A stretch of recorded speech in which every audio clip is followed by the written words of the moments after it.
You're now watching a clip from the MarcWes Sports Podcast.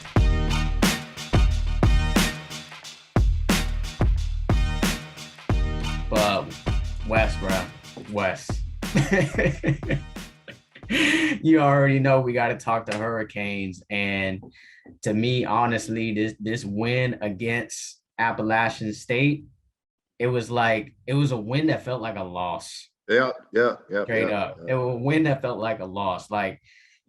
Covering this, I'm glad, I'm happy I covered these games, because usually if I was just watching this as a fan, I'd be mad, cursing people out, whoever's near me, or just throwing stuff, But since I'm in the press box, I'm just like, I got to keep it calm and collective anyway. But your boy was nervous. I was nervous, bro. I was like, come on, man. Like, we're putting this freshman kicker in a position to win the game, his longest field goal in his collegiate career. You know what I'm saying? Like, you put him in a situation like that to win the game, he was the MVP of the game. Yeah. Because if we don't have those kicks by him and that kick at the end, we lose. So, that win it's funny even me to say the win because it feels like a loss. But that win, 2-point win over Appalachian State, was highly disappointing to see. I thought it was going to be close for the first half, but I thought they was going to pull away in the second half, and that did not happen.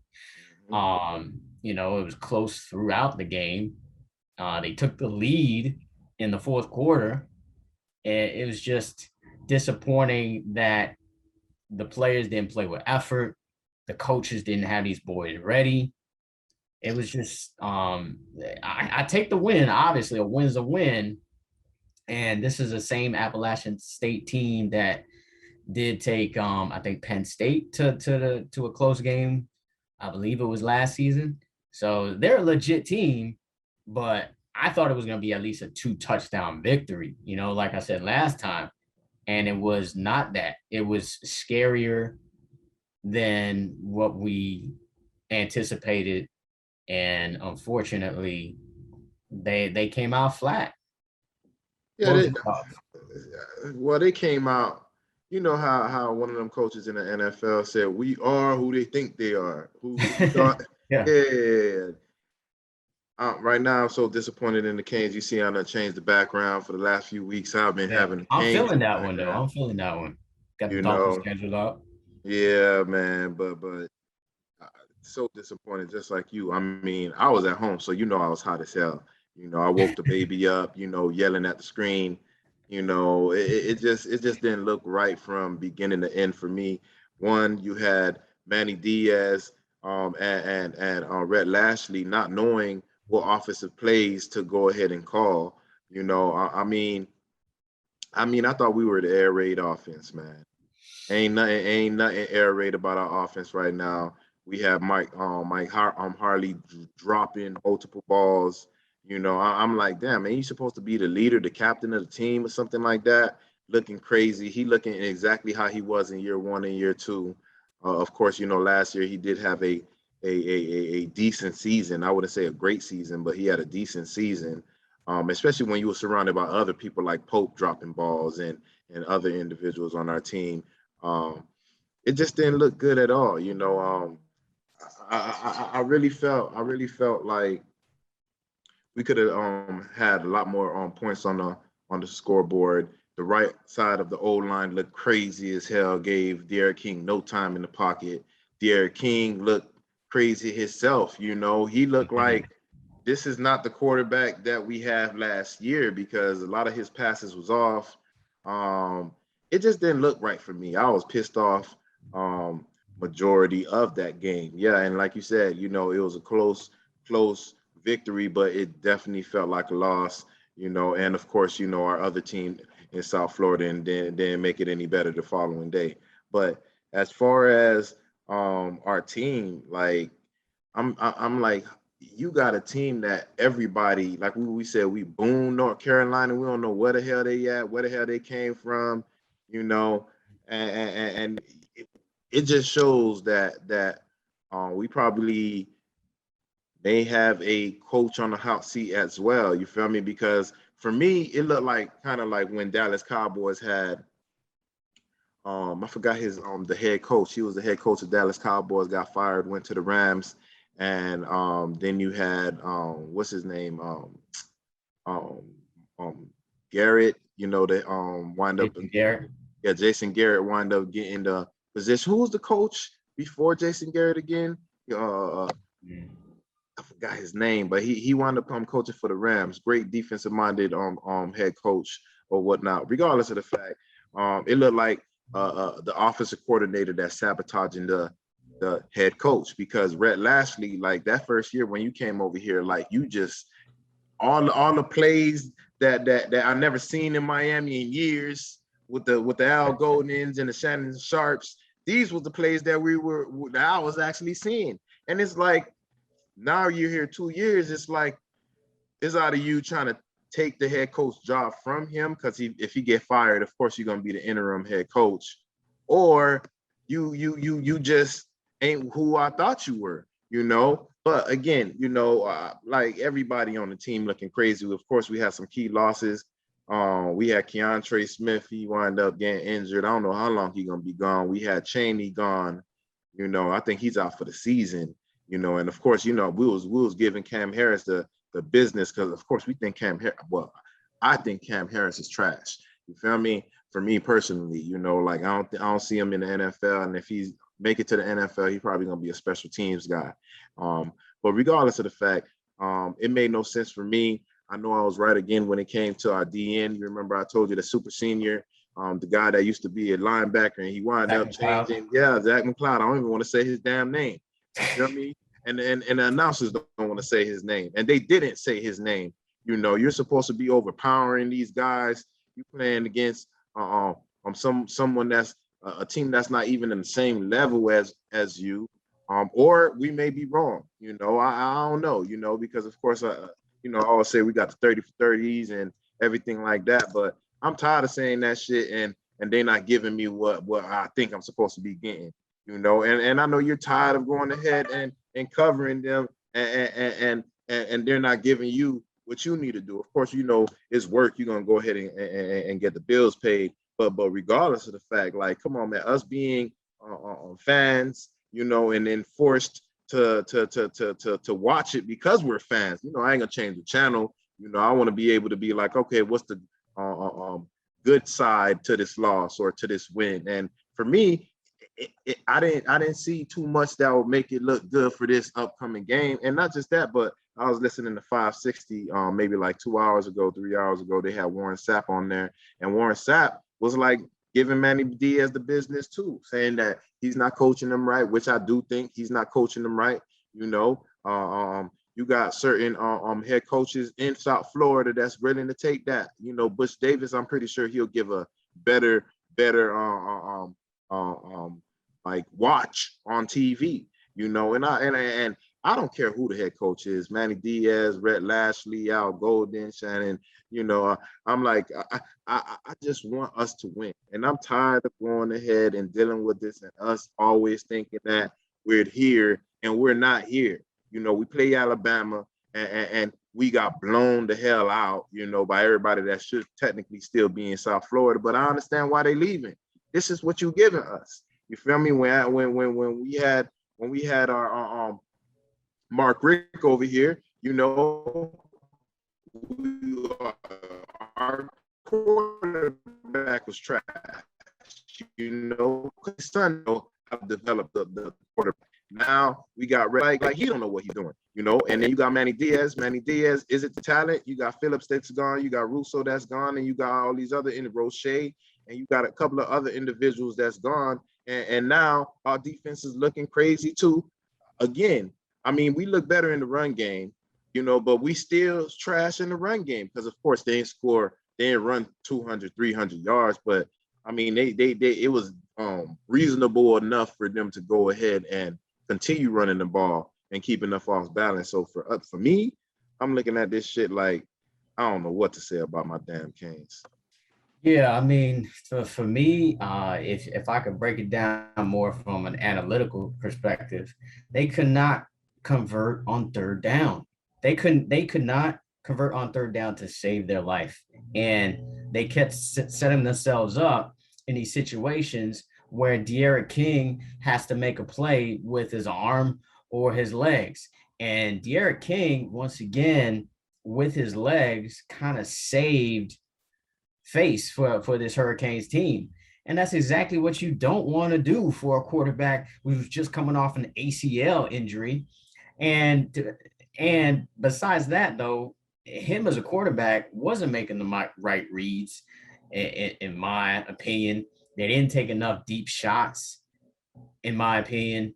It's the same thing I thought after that Alabama game. I'm just like, come on, you got to take some more shots deep, stretch the field so you can gash them with the running game. And like Wes said, this is supposed to be like the air raid offense or the spread offense. It's supposed to be high tempo, short passes, and hitting you with gash run plays. And then every now and again, they'll hit you with a long ball. And I have yet to see that yet this season. Last season, I felt like we saw more of that. And the fact that we haven't seen that yet is concerning. You know, it's concerning for the rest of the season because the schedule doesn't get easier, right? It gets harder. We got Michigan State coming into the crib next week or this Saturday. So they're not going to be easy to beat. They're a Power 5 team. Yeah, they've been kind of down the past couple of years, but they're probably just as good at Appalachian State, if not better. They're way better than Appalachian State. So, this is a team that beat Northwestern first game of the year pretty handily. Northwestern was in the Big Ten championship game last year. Yeah. So they're going to be a tough opponent. So I, I don't want to say that they're going to lose. They're going to lose.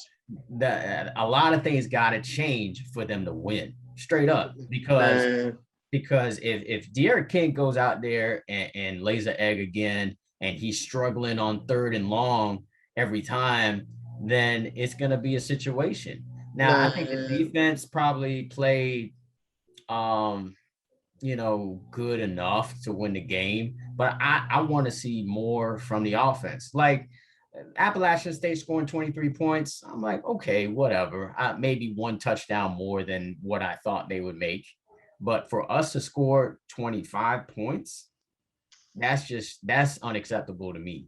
You got the ballers, most of them from the crib. You got the speed. You have the athletes. Clearly, you have the better athletes than Appalachian State. So there's no reason why you shouldn't score. You got the better O-line. You got the better receivers. You got the better. I don't know about that with the quarterback. I don't know about that better with than Appalachian State. Yeah, you got Navarre Donaldson came back from that injury, but my whole thing is I kind of after that win, like that felt like a loss. It made me like sit back and sip on a little something real quick and really reflect. And I looked at it, I'm like, any individual that's on a team more than 3 years, there's something wrong with you. Because all the great players leave 2-3 years in.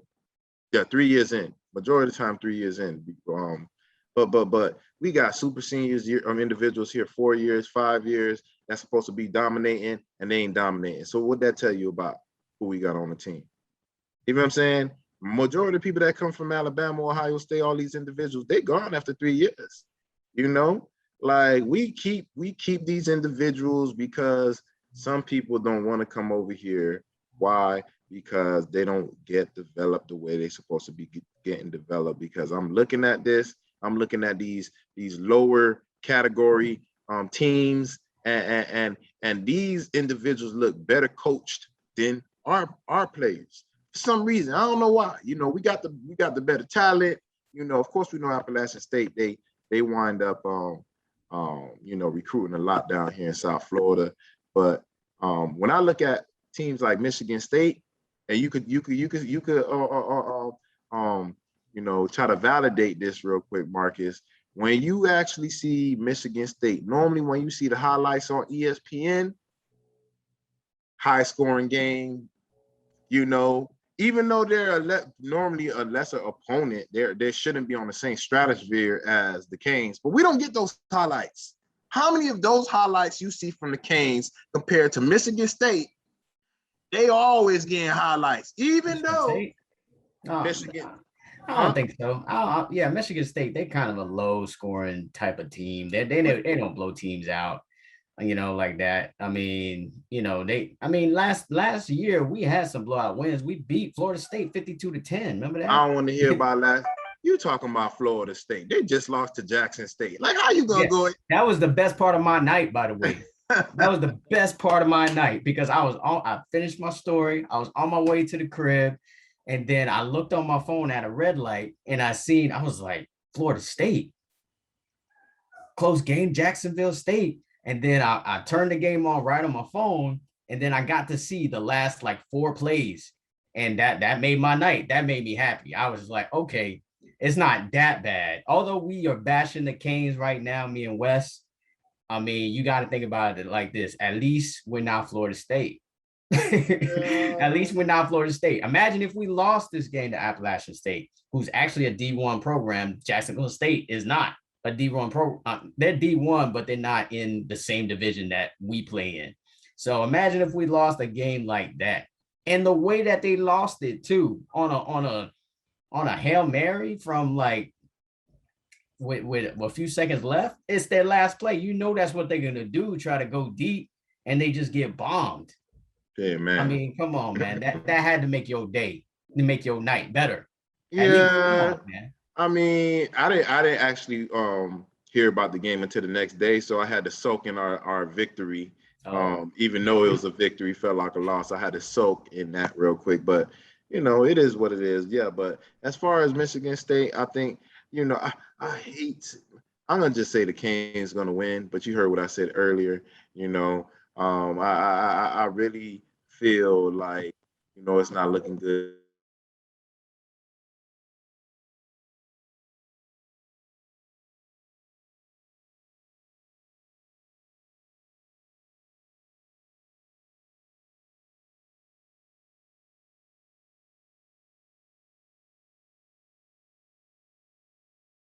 And this, that, and the other. He said the rookie played better than all the other individuals. That's super seniors that we have in over here on our team. So again, if that's the case, this is what I think Mark has been saying for the longest. Let these younger guys play, man.